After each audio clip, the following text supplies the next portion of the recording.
everybody, and welcome to another episode of Reluctant Hero podcast. This is another episode where a number of us are gathering together. We did the previous episode like this, and this is another attempt to discuss in group the concepts for inspiration and elevation of the consciousness. And my name is Pauline, and with me is Roshni and Zach. And we have been doing this work in personal development field, in coaching, in personal growth and spirituality for quite some time. And the last conversation we had went in different directions and was very potent for everybody. And we are also have received some comments that it was very interesting. And so this is like a second iteration of our podcast, of this version of the podcast, which I have been making for the purpose of inspiration for others. So I thought today we actually can get started with a concept of how long it actually takes for us to start something of worthy of our while. Like in the beginning can be tough and may take a long time. And I actually discussed it on a different podcast with somebody about a small business and how much it take time and effort it actually takes. So Zach was just mentioning, and maybe you can recount that story of his friend posting for 10 years on social media until the big breakthrough, and how else it has showed up for all of us as well. We can start the conversation around that topic, which can then further lead to other areas. But I think this is a very interesting and very relevant concept of how long it actually takes to start anything. So Zach, could you tell us that story again? Yeah, I was just telling everybody the story of a friend of mine who's a professional comedian and magician, who's been a magician since he was a kid. And he had a story like mine where he grew up in the church and actually became a pastor in the big mega churches like I did. So we've been friends for 25 years. But it's been 10 years since he left all of that and went full-time comedy and comedian. And he's been posting things on the internet. He's been paying and creating, he has two specials out. One's on Amazon Prime, another one that he just self-published on YouTube. And he's been doing this work for 10 years. And about 3 months ago, he had one of his video clips went viral on Instagram and he gained 250,000 followers in like 3 weeks, in a week. I think it was a week. And then he immediately started a tour. And his dream has always been that I want to be famous enough to fill a small theater in any city I travel to. And he's doing that now. So what did you call it? 10 years of an overnight success? Overnight success that takes 10 years. I mean, it's taken me, I've been doing this my entire life in one way, shape, or form. And 10 years ago, something shifted in my life at the same time. And I started a podcast, which led to people reaching out to me to start doing coaching. And then I started doing this. It took 10 years before I actually started doing it full time. That is very interesting. And notice how in the story of your friend, he had a vision, he had an idea, he started working towards, but I wonder what would have happened if he all of a sudden somehow get this viral post that went viral 10 years ago. Not that the media could have supported it 10 years ago, but besides that, having had that kind of fame 10 years ago may not have been beneficial for him, because he probably would not, just like all of us, may not have been ready for that type of success. So Yeah. it really, we often underestimate how much personal growth is required for us in order to hold the dream and the vision that we have. Yeah, it's all personal growth. If you're going to be an entrepreneur, you're signing up for personal growth. That's all you're doing. Non-stop, 24/7. Yeah. But Roshni, what is your perception of that? I'm going through that now, and it's hard work. It's a lesson in patience. It's a lesson in really leaning into your own skills and abilities when you're feeling like that you can't. You have that small business owner fatigue that sets in. I've gone through that, and there is a fatigue. It's real. It's visceral, and sometimes you have to just stop and say, okay, let's pivot and see where we need to go next. If once you start leaning into yourself and you start listening and you're doing that inner work, avenues do open up at a soul level. And I believe that because I go through that. And this is not an easy journey, but I think the universe is wise. The universe does know and sees your hard work as long as that you're not being your own resistance. That's what I believe. Like, try to get yourself out of the way. I think we are our own worst enemies. And when we're going through personal growth and we're trying to transform, it's a lot. And then you're trying to start a business, it's a lot for a person to go through. So it's really finding the capacity to just step back and say, okay, what is it that I needed to do today? What is my priority? And Mickey and you and I spoke about this briefly this morning. It was such a great conversation. That would have been a great podcast conversation too, was just prioritize what's important for you at each step, and not go from 0 to 100. Maybe go to 0 to 0.5, and that might help. Some people don't respond to that. And then I think, to me personally, that patience is extremely valuable. I am a very impatient person by nature, with myself, not with others, but with myself. So be patient and listen. Absolutely. Mickey, what is your approach to that? Man, well, I think I've experimented with all of them. I think the thing for me is, first of all, who said that what I thought should happen in a particular time was supposed to happen in that particular time? Like, where did this arbitrary time I came up with to start with, like, who said that was actually real or true? So that's one thing. And I heard the word expectations before somewhere in there. Somebody mentioned. So we have these expectations that are based on what? The last thought that came through our head that said we should be this or that. So there's that piece. The second piece is the nature of business. Whenever or anything that you start at first, is you have to put in a tremendous amount of, they used to call, in this one work I did, they called them particles. Like, every time you put it, like, you had to do 1,000 things to get one result. And then you keep going, and then maybe later on it becomes 975 to get a result. And the more you do, the more you become versed in it. And it goes back to that, there's the 10,000 hours rule to become an expert at something or become very good at something. In the beginning, you have to do a lot, and you're probably going to get less. It's predictable. I don't think it's the truth, like etched in stone, because like this guy, he had, even though it was after 10 years, all of a sudden something happened and boom. We get very much about that. It should be a certain way. And I think that's what does us in. The two other things I would say. One is the thing I teach people or direct them to do is to slow down and breathe. Always catch your breath and take that breath and just slow down. And then, like Roshni and I were talking about, it's like, what's the most important thing that has to get done? That's number one. All the other stuff is just chatter. So there's that for sure. And then the other thing, I'm actually in a course now for coaching business even, and we're the distinction came up, playing for the love of the game. And what if what if you just brought that to what you're doing? Like, this is my career. This is what I've shown. It took me 60 plus years to get to this place. I chose this 7 years ago. And it is clearly the thing that turns me on, that lights me up, that has the most impact.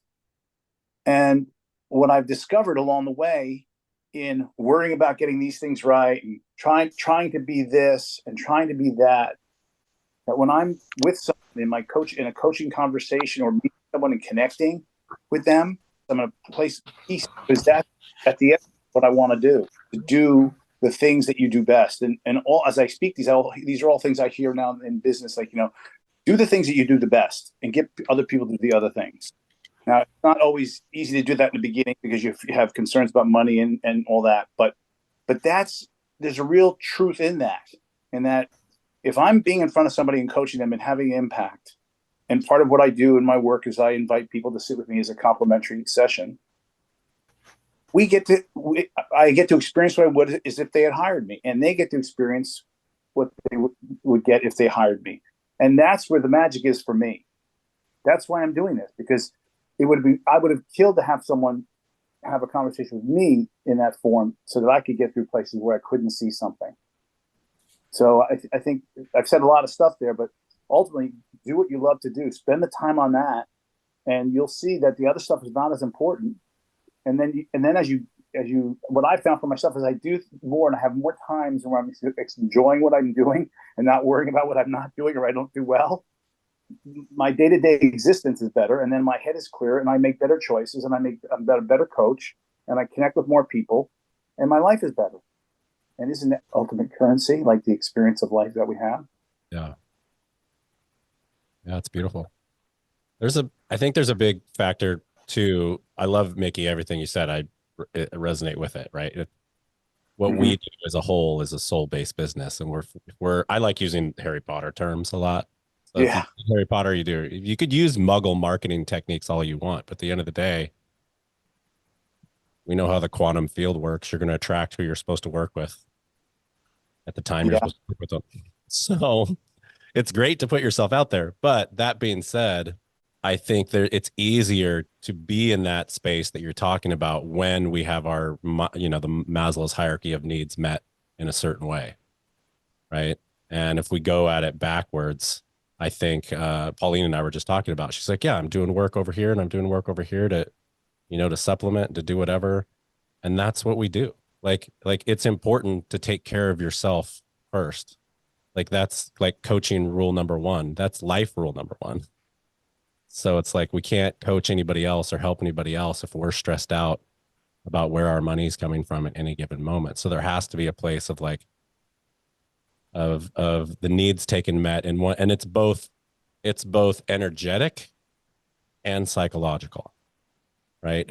It's both. There's a psychological factor all the time that our ego is going to freak out when we don't have money. And then we go into like doing the ego work to know how to calm the ego down and to self-care and to self-soothe and to get it to a place of trust. And then there's the quantum place of like, whether money's here or not, I'm always taken care of and I have everything I need. And when you sit in that trust, things just, it sounds like magic because it kind of is.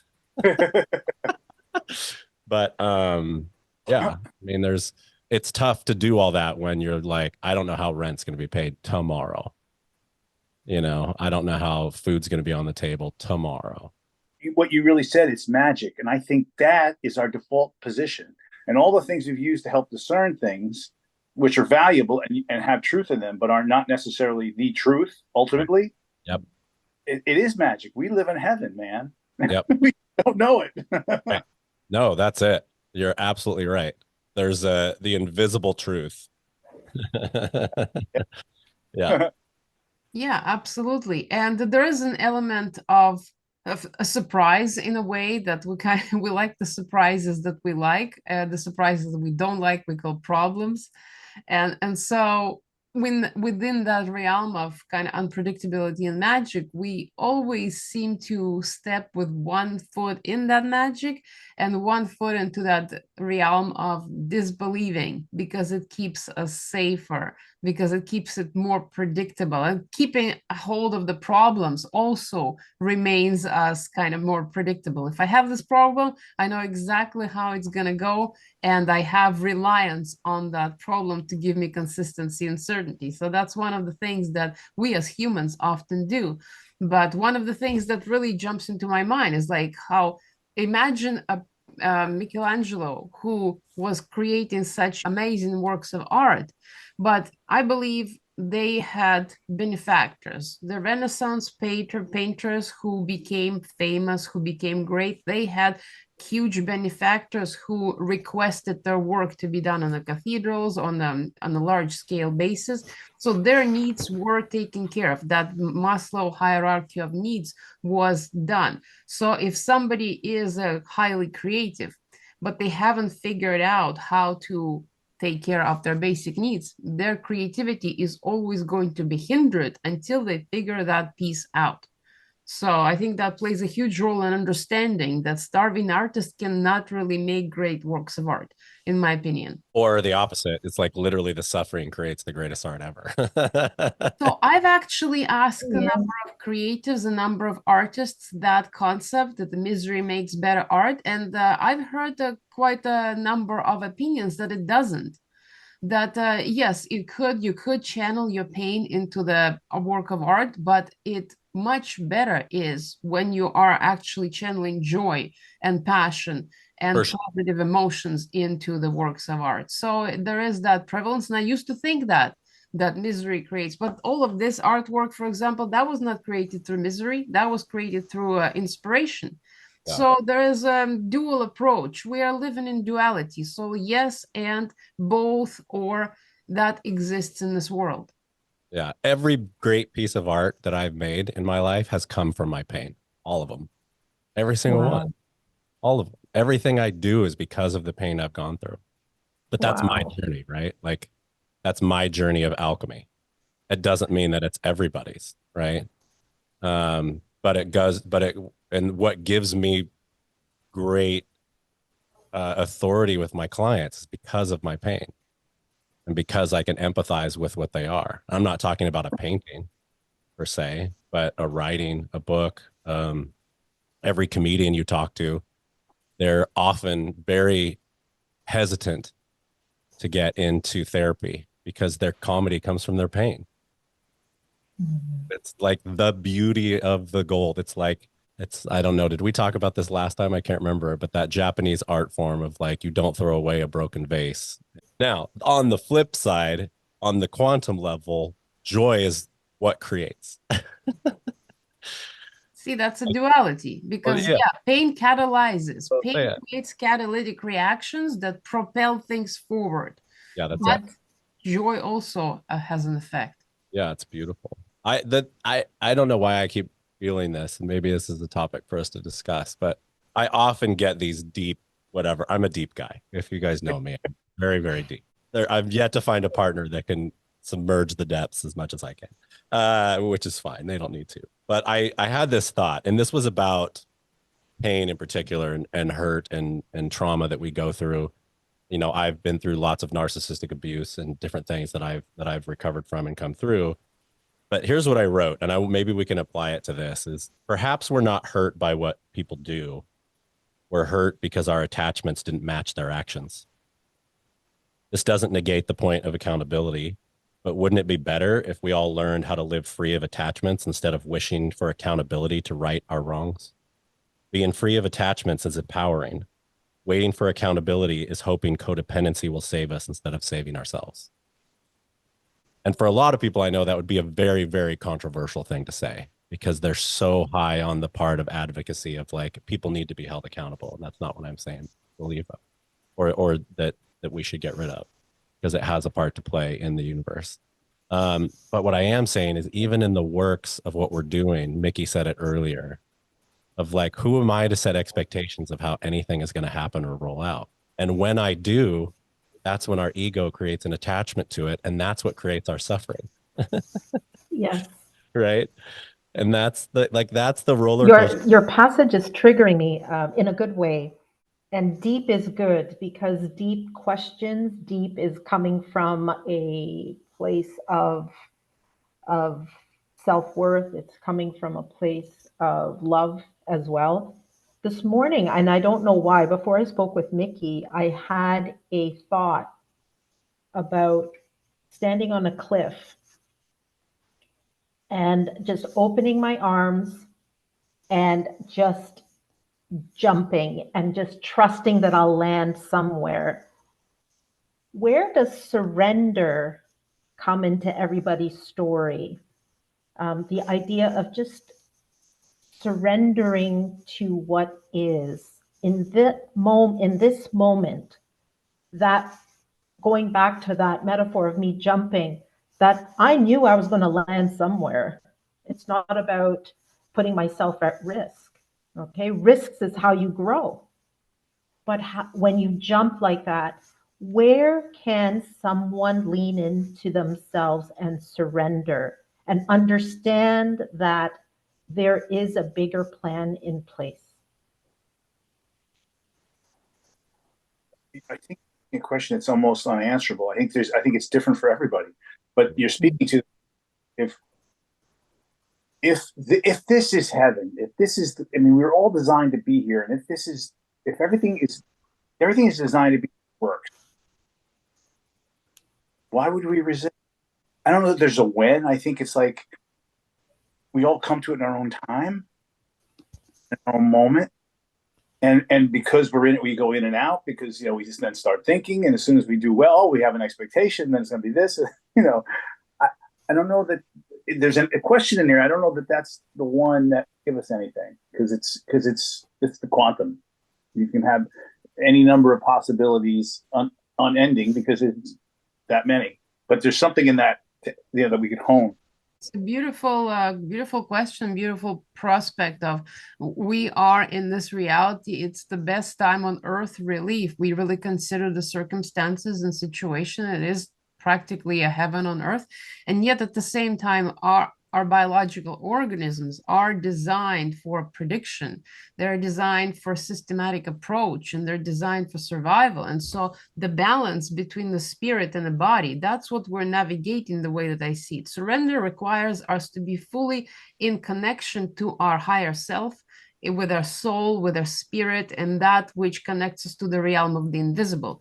And everything else that is physical remains in this three-dimensional world, which is world of duality, where there's fear or love, where it's dark and light, and where there needs to be predictability, control, and safety, and all those mechanisms. So in order to surrender, we have to release the need for control, which our mind wants so much. And that becomes the trust within yourself, that your spirit knows greater than your mind, than your body, than your physical expression. And to arrive to that requires, actually, in my opinion, tremendous amount of personal growth, development, awareness, consciousness, and things like that, in order to actually even consider the possibility of jumping and surrendering. That concept of expecting something and then predicting what will it happen, and then getting disappointed when prediction doesn't come as we expected, and the discrepancy between the blueprint of what we thought our life should be like and the reality of it,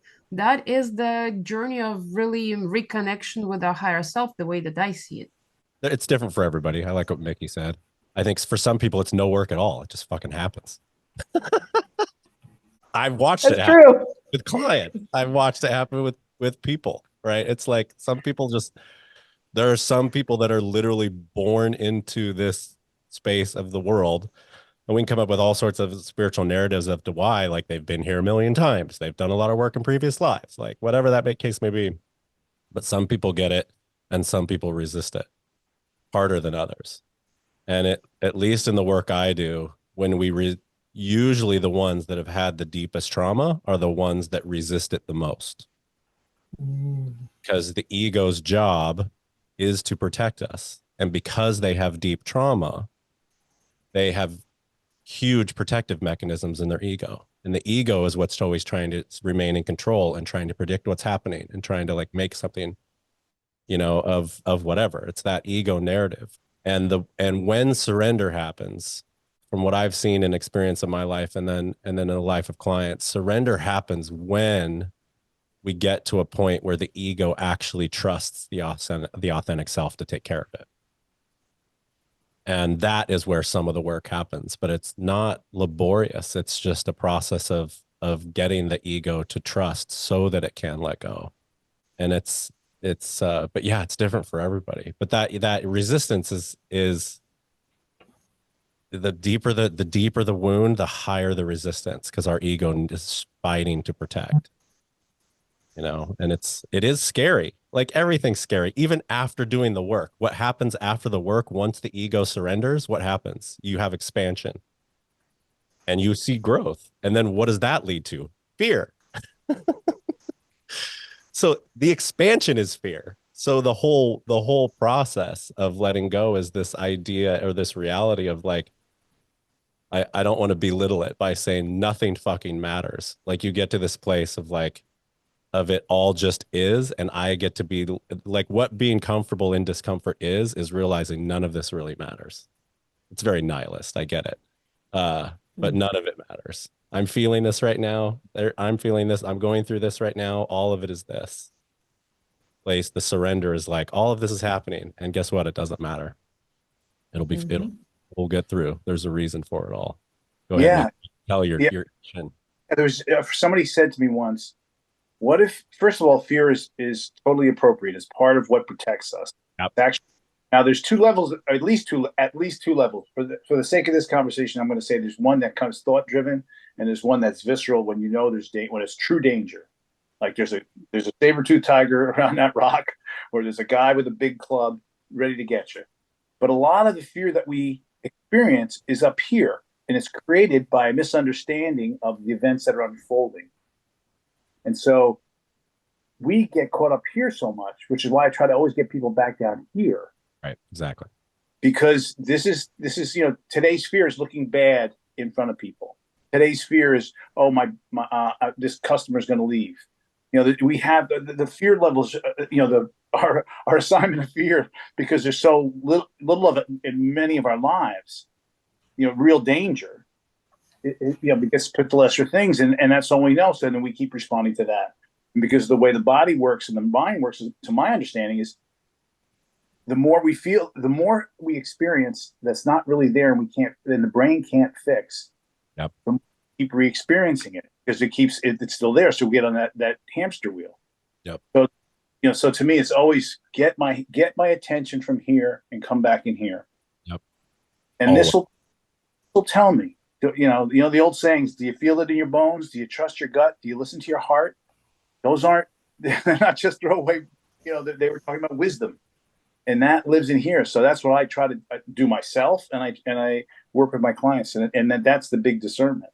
Yeah, that's the key. I mean, that's living out of the body, and being in the body is the only way to get to surrender, because your head will never go there, right? It's why we have jobs. It's like what I do is I'm a bridge from therapy to actionable change where people can make changes, right? Mm-hmm. So it's like that process is therapy makes us aware, which is cognitive. And then what you're talking about, Mickey, is the next step of like transcending and, actual, I don't like using the word healing because it's not healing, it's right. Resolving trauma, but that moving to the body is where that gets resolved. And so when the mind triggers it and the body experiences it, like being in the body and just holding that fear, like it's a precious gift, and loving that fear is how to be in the body. And as that fear just begins to dissipate because you accept it rather than resist it, like half the things that we're doing as entrepreneurs of trying to garner up business is fear. It's out of fear. And we're doing it because we've heard, and it is true that action dispels fear. Like we do need to do something, right? But often we're like doing these actions, spinning our wheels, doing these things just to avoid feeling the fear. I love that. It's perfect. Like it's all about being in the body. Those are distractions, not real. All distraction. That's good point. You get snaps for that. That's it. You get snaps. That's so awesome. Yeah, and I find it fascinating too that all of us who are working with people, we work with them by talking to them, which utilizes the mind, which utilizes the spoken word. And I find it fascinating how through the language and meaning, we're able to get people out of the mind and into the body. So there is a role for the mind, there is a role for the thought process, there is a role for all of that, which then can lead to the accountability and awareness through the process of language and meaning. Yeah. And so it's interesting how the words we use can color our reality and create those predictability or those expectations that we just talked about a minute ago. Yeah, the mind's the alert mechanism. The shadows, the emergency, you're not listening to the mind alert mechanism to get you to move that to the body. Yep. Like that's how it works. Like your mind goes off, and if you don't listen to it, then your shadow's coming back with everything fucking darker and scarier. And if you don't listen to that, then you're along for the ride. Enjoy the spinning.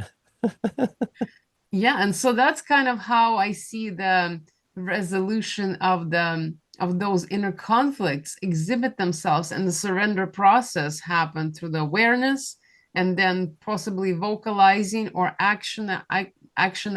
creating action out of those thoughts and meanings, so that the surrender can then be expressed through the body. It's very interesting, I find. And when you do this, Mickey, you said it's a dance. It is truly a dance between mind, body, and spirit. And it's not, people can call it spiritual warfare. It is, I think that's a little harsh, but it does feel like that some days, even for myself. Like it's this constant back and forth because you're trying, you know that you are evolving, you know that you are pushing yourself, you know, and feel it. But some days reality doesn't, your external reality doesn't match what's happening inside, which I find frustrating, to be honest. And so I have to really step back. And sometimes, like as we said at the beginning of the conversation, just step back and see what's truly happening inside. Again, patience for me is a big component of myself, and that I am not patient with myself. So I say to myself, okay, that's where I'm heading, but it's not being externally validated. So I go within. The external validation won't happen until my inner is validated through my own work, right? You have to be able to do that. Otherwise, you're going to be able to. You might be disappointed, and again, you're getting into expectations, and you're like, why is it not that? Why is this? And you start to question your mindset, right? This constant back and forth, back and forth. It's exhausting, but it is the work that I believe good healers, coaches do, is to do that work so that it's not translated into their clients' sessions. We are human too. We're not superhuman. It's true. Like one of the game changers for me, it was a big shift for me to understand that number one, this evolution process has nothing to, we think it's about us. It's not. Mhm. You are going to go through this no matter what you do, and there is no way you can fuck it up. Mhm. That's the hardest thing, is we think we're in control of it, and we think we have all the mechanisms to make it happen and to make it happen faster. The game changer for me was realizing, this is, I think this is just for me, maybe it's helpful to others, but the game changer for me was realizing how the reason I've been so hard on myself over the past, and the reason I've pushed on myself so hard, is because my soul is in a hurry for the evolution. Like my soul's the one that's impatient. My soul's the one that's, for me, Yeah. that was actually pushing everything all the time. When I learned that for me, surrendering and letting go meant one thing, and it meant that my body is actually in control of the evolution, not my soul. That my body is the one that gets to set the pace. When I stopped pushing my body, that's when everything clicked for me.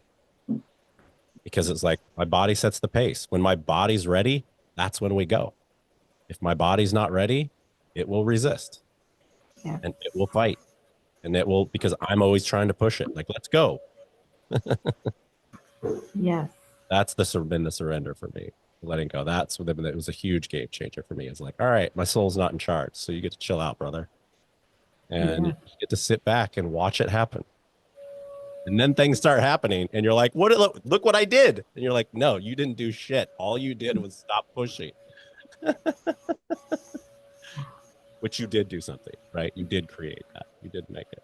What you got, Mickey? I feel your vibe again. The body definitely resonates when something's going on. Sometimes from our heads, we're misinterpreting what's happening. Yeah. You know?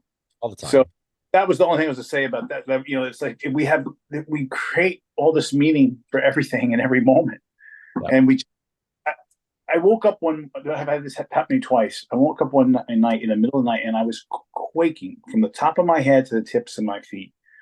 And I mean, I was not scared. I was experiencing terror. Like my entire body was like that. And I don't know how long it took. I just remembered I had some thought about something I was going to be doing, and I didn't know how it was going to turn out. And it was, and the PS is when I actually went and did it, it was nothing. But it so lived inside of my head and in my body that there was something wrong, and I had to sit literally and I wrote it out. I couldn't do anything with it. It was I woke up right in the middle of it, and it kind of was a lesson and a reminder, of course, just I forget a lot, that whatever, it's just, it'll pass. And the more I'm holding on, like you said, or fighting it, the Yep. more I take until I just let it go. I Yep. think maybe a great picture to create for that, the whole idea of surrender and of what you were saying. Yeah. You want to get weird? Let's get weird. Because Oh yeah, let's get weird. so that reminds me of the first time I actually learned to resolve trauma and to transmute energy. Wow. Because it was a very similar experience with me. I woke up in the middle of the night, and I'd known that, like, how often it wakes up me, my shadow will wake me up in the middle of the night, and I'll feel it through my third eye, and it'll just be like a shock of energy, and this image will pop in right in front of me, and that will just go to direct to fear or whatever the case may be. Mm-hmm. This one, I was just like, it's like I was ready in the middle of the night. And when it happened, it was huge. And I'd never it had come off an entire year where I really was having trouble grounding and getting anything like through my body. Everything was just storing up, and I didn't know why. And I found out why later. We'll go into that some other time. But as soon as it hit, I was like, okay, I'm holding this one. Like, this one is not letting go. If you know the Bible, it was like Jacob wrestling with the angel. Like, that's what I was like. I'm holding this. I'm moving this into my body, and I'm holding it. And here's what I did. I'm like, I'm going to do all my techniques that I know on how to get rid of this thing. I'm going to like move the energy through my feet and into the ground. I'm going to do it through my back. I'm going to do all this stuff. And every time I did something, the energy would just, like, it was literally, I was telling a shaman this at one time because she asked me about it. I was like, it reminded me of Ghostbusters and the idea of when they trap a ghost into the trap. And then what happens with that ghost? It probably just freaks out inside there. It's almost like I trapped the ghost in my body. And every time I tried to get it out, it would just slam against my feet. It would slam against my head. It would slam against my back. Every time and I couldn't get it out. And it was just this similar experience of just trauma and fear and terror. And I'm like, I'm going to do this. And as soon as I stopped trying to do anything with it and just let it exist and just thanked it for being there, and I was doing all the tools, right? I was doing all the things. And then it was just like, nope, thank you for being, I get it. You're supposed to be here, and I'm supposed to welcome you. I'm sorry for being, however many years you've been trying to get my attention, and I've just given you the middle finger, told you to fuck off, and given all these special tools of how you're not welcome in my house. Please forgive me. I'm so sorry. You are welcome here. And that was the turning point. Like, it was nuts. I felt like this thing was, I was like, where is this? How am I going to get this out of my body? We were actually talking with Zach on the podcast episode a month ago when we discussed how different levels of awakening, different levels of awareness require different tools. And at some point, the old tools are no longer working, which you just described exactly. Yeah. Yeah. Or they just stop working because your consciousness grows, you grow, you have new things, or, you have mentally attached them to work for certain things. And so you're trying to use a hammer when you need to use a screwdriver. Mm-hmm. Right. You just got used to using it for one thing. And it's actually like, nope, you can actually use this for this or that, or that. It's just so interesting when we grow how things, and I think the universe partly does that. It's like, haha, well, look at you. You've got this down so well that your ego is now attached to it. So let's throw you something that it doesn't work for, so that you can start realizing again that it's not you that's in control of this thing. You can let it go. You don't have to hold on to it. Yeah, it's wild. Yeah, of course, because if we consider this as a school for learning, then every time you learn something, you get a new level, new class, new environment where you get to learn harder things. Oh, graduation. I love that you said that the old tools no longer work. And I sometimes on my journey, I'm like, oh, I'll because we're essentially, what came to mind was play. That you're given this Yes. capacity to play with the energies around you, with your thoughts. And you can choose to, just as a child would, I don't want to play with what's coming out of the box. I want to play in the box, right? Most children love to do that.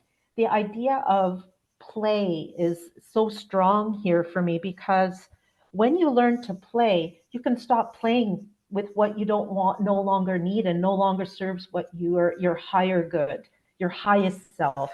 And sometimes you revert back. You're like, yeah, I want to play with this. This is, my son goes through this all the time. He's like, yeah, I don't want to play with my Beyblades anymore. They don't serve me. And then what was he doing last night? Playing with his Beyblades. They're serving something, right? And humans who are on this journey, we're all on this journey, can do the same thing. If it's not serving you at that time, then don't use it. And it just takes some training. I believe it takes a lot of self-awareness, because you can feel your way through it. If something's not serving me, it actually, I can feel it viscerally lowering my energy, Yep. right? And I said, well, I'm not going to be playing there. It doesn't feel good. It just doesn't feel good to me. It doesn't help me to be in the moment, in that second, so I can play successfully. Will I go back, and will my son go back to play with his Beyblades? Maybe. Sometimes he goes to his baseball cards. Sometimes he goes outside. We can do the same thing as adults. We can play. And that is something that we have forgotten. And that's where inner child work comes in. So Play. beautiful. Beautiful. Yeah. So beautiful. Mm-hmm. Play is everything. It's so important. Right. So hard for me. Is it? How come it's hard? Why is that? It's funny because maybe it's not that hard for me. I just think I had a huge inner child work. I did a lot. I can't even say that. I can't even take credit for it. I had a huge inner child awakening a year ago, and it changed my life. And so that aspect, and the inner child's the kingpin to all healing. Like, it holds every memory. They hold every single part. And I think why I say it's hard for me to play is because I'm constantly like, well, how do you want to play? What do you want to play with today? Right? Like, and I've just do different things. I'll even play with clay sometimes, just to be like, what do you want to make? And I'm talking to myself, but I'm talking to my inner child. It's like, and for some reason, it's just difficult for me. Like, everything is work for me. It's like work, work, work, work, work. And what I mean by work is I love what I do. And so this is what I do. And I think I'm actually processing something right now. Let me finish this thought, Mickey. And then I love what I do so much that I have friends that are like, well, you work all the time. And I'm like, I just love what I do. It's not work to me. Like, this is fun for me. And maybe that is my play. And I'm playing all the freaking time. I just never realized it. Is that what you were going to say? That you're used to having a serious face. So when you have that serious work, but yeah. you're loving it. I do a lot of stuff. I've done a lot of suffering in my life, and I have a back that's quirky. And I ran this weekend once. I was doing an intensive. I had a couple clients, and I spent 2 days with them. We spent like 6-7 hours a day, and we short breaks. When the day was over, I was more energized than when I started. My back my back was loose because I was fully engaged. There's no thinking about how it shouldn't be, how it should be. It was just, and so that's where you're at. And sometimes your face looks all contorted because you're doing the serious, heavy, Zach stuff. but you're having fun, man. Yeah. And it's like you woke up to it right in that moment. You said, yeah, I really like this. I love it. Thank you. Thanks, everybody. Yeah, and we always talk about this inner child thing, but for some reason, we rarely talk about inner parents. Because if we have inner child, we must have inner parents there also. So they are the ones who are supporting. And if we're not connected well enough with that, then there is not enough support for the inner child. Because who is supporting the inner child? The inner parents. So there's a combination of these characters within us all the time. And you have to come to a point where, in theory, that you can parent your inner child. You can talk to your inner child. You can do all these activities, but what comes down to it is that, are you going to apply your learning at that point? Are you going to learn about your inner child, what he or she likes to do at that time? And how, and Zach, you said it, like, what I do is play. And yes, it's play because it's somehow honoring, it is honoring your inner child, your sense of passion, its purpose, your ikigai in Japanese, right? Your ikigai, you get up in the morning, I'm like, yes, I get to do this. This is a beautiful thing. And when you feel like that, it's no longer work. When a child, I remember teaching my son to use I don't even know the name of it. It's a garden tool to remove dandelions. It's like a little gripper. And I taught him, and he thought it was a toy. And I said, I'll give you $1 for each dandelion. And he's like, you will? And I said, yes. That kid, he made $50 in like 50 seconds. Like he was just like, wow, this is so fun. Can I do it again? Sure. But the cool thing is that this toy, this play part is so, as a child, has to be honored, and also as an adult. Me, I play with food. That's how I create at the end of the day. I play with it. I create all sorts of dishes because that's where my mind wants to be. When I play on my podcast, that's where I love to be, talking with like-minded people or people who are just enlightening and opening up the world in their own unique way. That's play. So there's no right way to play, wrong way to play. You have to feel it, right? You got to feel that. Absolutely. And for me, recently, I just tried the adult gymnastics class. And for me, the play has always been to do with the body. So it's dance or any kind of athletic activity. And when I did the gymnastics class, not only did I realize I still could do it, but also it came to me like, why did I ever stop? Why did I not go further with that? Oh, because responsibilities. Oh, because real world and job and all of that. All the excuses that we put in the way between us and that which we like to play with. So with that, I think it's a good place to kind of finish off and close off this episode. We've covered another amazing array of subject matters that can really get people to think deeply and hopefully help them become aware of something within themselves that can shift and create the reaction, the catalytic transmutation of their shadow into something better. So in closing, do you guys have any final thought or a message? Play with your shadows. I dare you. Yeah. That's a good one. Be grateful to your ghosts. Don't trap your ghosts. Be grateful to them. Play.